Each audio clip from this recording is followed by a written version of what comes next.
प्यारे मित्रों और प्रिय विद्यार्थियों को सुप्रभात। ये 4-5 मिनट की बातचीत स्नातक प्रथम वर्ष के विद्यार्थियों को समर्पित, उनके विषय में संस्कृत काव्य नाम की परीक्षा में पेपर में महाराज भर्तृहरि की नीति शतक के 20 श्लोक जो है वो लगे हुए हैं और आज उसमें से उन 20 श्लोकों में से हम एक श्लोक से प्रारंभ कर रहे हैं। प्रिय विद्यार्थियों, आज के कोरोना काल में इसी माध्यम से हमें पढ़ना होगा और भी यूट्यूब पे, गूगल पे कहीं और आपको ज्ञान मिले तो उससे आप ज्ञान को लें, क्योंकि शायद आप लोगों में बहुत के पास पुस्तकें भी नहीं है और पुस्तकें लाने के लिए कहीं बड़े बाज़ार में जाना भी आज के इस विकट परिस्थिति में थोड़ा सा मुश्किल सा जरूर है। ठीक है, तो नीति शतक का प्रिय विद्यार्थी एक श्लोक, उसको पहले आप सुनेंगे और उसके बाद में हम उस श्लोक की व्याख्या करेंगे। शिरः शार्वं स्वर्गा पशुपति शिरस्तः क्षितिधरं महीद्रादुत्तुङ्गात् अवनिवनेश्चापि जलधिम अधोधो गङ्गेयं पदमुपगतास्तोकमथवा विवेकभ्रष्टानां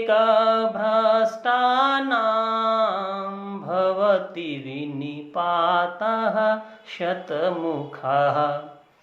प्रिय मित्रों, प्रिय विद्यार्थियों, इस श्लोक के माध्यम से महात्मा भर्तृहरि कहूँगा मैं, क्योंकि महाराज से वो महात्मा बने, तो क्योंकि महात्मा महाराज से ज़्यादा श्रेष्ठ हैं और श्रेष्ठ शब्द का ही प्रयोग मैं करना चाहूँगा। तो यहाँ पर माँ गंगा का उदाहरण देते हुए महात्मा भर्तृहरि जी हमें समझा रहे हैं कि जिस तरह से माँ गंगा शिरः शार्वं स्वर्गात् पशुपति शिरस्तः क्षितिधरम, भगवान भोले के शिरः उस उच्च स्थान से, उच्च श्रेष्ठ स्थान से, शिरस्तः क्षितिधरम धरती की ओर आती गई। यानी मां गंगा जो कि भगवान भोले के सिर पर सुशोभित है, भगीरथ जी के प्रयास से वो गंगा धीरे धीरे हिमालय पर्वत को आई, महिद्राद उत्तुंग, ऊंचे पर्वतों से होती होती होती जलधिम कहां पहुंच गई वो गंगा पहुंच गई समुद्र तक। यानी ऐसी पावन पवित्र गंगा जो कि भगवान शिव के मस्तिष्क पर शोभा दे रही है, वो धीरे धीरे ऊंचे पर्वतों से आते आते आते आते समुद्र तक पहुंच गई। इसका भावार्थ हम समझने की कोशिश करेंगे। फिर कहते अधोधो गंगेयम पदमुपगतास्तोकमथवा विवेक भ्रष्टानाम। अब इसका लक्ष्यार्थ हम समझेंगे, फिर श्लोक की पूरी व्याख्या को समझने की कोशिश करेंगे। एक विवेक भ्रष्ट व्यक्ति किस तरह से विवेक भ्रष्टानाम भवति विनिपातः, एक पवित्र पावन मां गंगा जो कि उच्च स्थान से नीचे स्थान में आती आती आती, हम ये तो नहीं कहेंगे कि वो अपवित्र होगी, मां गंगा तो जहां है वो पवित्र ही है, वो पवित्र है, लेकिन विवेक भ्रष्ट जो व्यक्ति है उसका पतन किस तरह से होता है। तो उदाहरण मां गंगा का दिया महात्मा भर्तृहरि जी ने कि यदि मां गंगा जैसी पवित्र चीज भी भगवान भोले की जटाओं से बहती बहती नीचे जब समुद्र तक आती है, हमारी भावनाएं, हमारे विचार के अनुसार, हमारे श्रद्धा के अनुसार मां गंगा निश्चित रूप से पवित्र है, हम भारतवासियों की वो प्रेरणा है। लेकिन कहीं ना कहीं हमारे कुछ कार्यों से, हमारे कुछ जिसको हम उद्योग इंडस्ट्री बोले या कोई भी कारण रहे, उससे उस मां गंगा को क्या हो रही है, मैली हो रही है। तो कहीं ना कहीं हम ये मान सकते हैं कि जो इतनी पवित्र चीज है, हम लोगों की करतूतों से, हम लोगों की असावधानियों से वो मां गंगा भी आज हम देख रहे हैं वो क्या होती जा रही है। हम ये कह सकते हैं कि वो कुछ रूप से मैली हो रही है।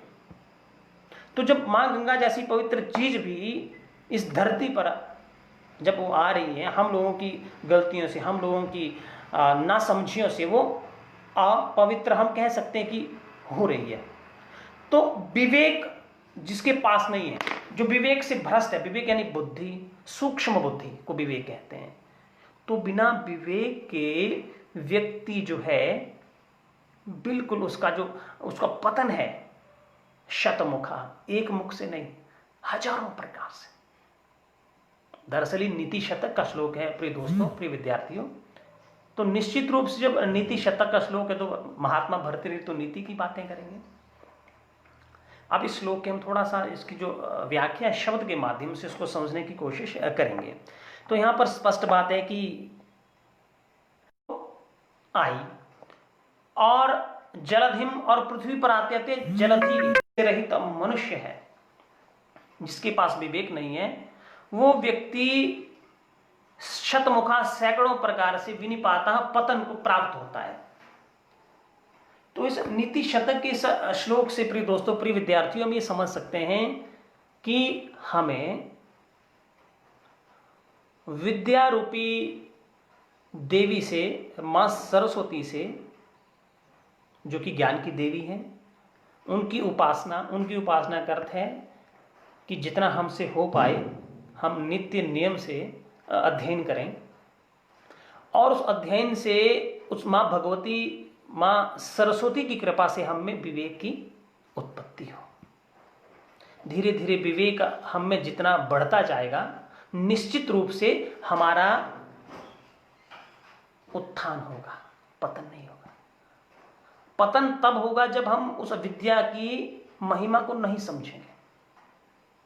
यानी इस श्लोक में ये समझाया गया कि मां गंगा जैसी पवित्र नदी भी धीरे धीरे जब नीचे धरती पर उतरी, समुद्र पर आई, तो कहीं ना कहीं हम मनुष्य या मानव जाति की महत्वाकांक्षाओं से, कहूंगा मैं, महत्वाकांक्षाओं से उसमें गंदगी पड़ रही है। ठीक उसी तरह हमारा जो मस्तिष्क है उसमें भी वो महत्वाकांक्षा, भौतिकता रूपी महत्वाकांक्षा कम रहे और विद्या रूपी समरसता, विद्या रूपी उच्च विचार रहें, तो हम कभी भी पथ से च्युत नहीं होंगे। हम हमेशा अपने पथ पर, विद्या रूपी पथ पर, और आगे आगे इस महात्मा भर्तृहरि के श्लोकों में हम बहुत सी बातें सीखेंगे कि किस तरह से हमें सदमार्ग पर चलना है। यहीं एक श्लोक आएगा, ये शाम न विद्या न तपो न दानम ज्ञानम न शीलम न गुणो न धर्म ते मर्त्यलोके भुवि भारभूता मनुष्य रूपेण मृगाश्चरन्ति। बहुत सी बातें करेंगे प्रिय विद्यार्थियों, हम लोग बहुत सारी बातें करेंगे नीति शतक के संदर्भ में, और उसके बाद रघुवंशम पे आएंगे हम, उसके बाद शिशुपाल वध की भी हम बात करेंगे। और आपकी जो प्रश्न है कमेंट के माध्यम से आप भेजें, और इस श्लोक को पुनः जब हम इसका पुनर्वीक्षण करेंगे, रिवाइज करेंगे श्लोक को, तो इस श्लोक को और अच्छी तरह हम पढ़ने की कोशिश करेंगे। तो मुझे लगता है कि व्याख्यान बहुत विस्तृत ना हो जाए, तो अभी इस व्याख्यान को, इस छोटे से इस बातचीत को मैं यहीं पर समाप्त करने की इच्छा जाहिर कर रहा हूँ। आप मुझे अनुमति दें और इसके बाद हम आगे के श्लोकों के ऊपर जो है बातचीत करेंगे। एक बार पुनः श्लोक को मैं उच्चारित कर देता हूँ। क्षीराः शार्वं स्वर्गात् पशुपति शिरस्ताः क्षितिधरं महेन्द्रा उत्तुङ्गात् अवनिवनेश्चापि जलधिम अधोधो गङ्गेयं पदमुपगतास्तोकमथवा विवेकभ्रष्टानां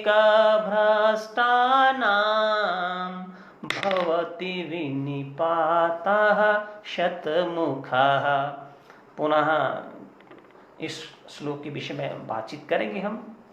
अभी भी यदि कुछ चीज़ें रह गई होंगी, इस श्लोक की व्याख्या, जो व्याख्या यहाँ हुई है वही संपूर्ण नहीं है, बहुत सी कमियाँ होंगी, उसको भी हम जो है बातचीत के माध्यम से सुलझाएंगे और ज्ञान का आदान प्रदान करेंगे। तब तक के लिए धन्यवाद। जयतु संस्कृतम, जयतु भारतम, जयतु हिमाचल।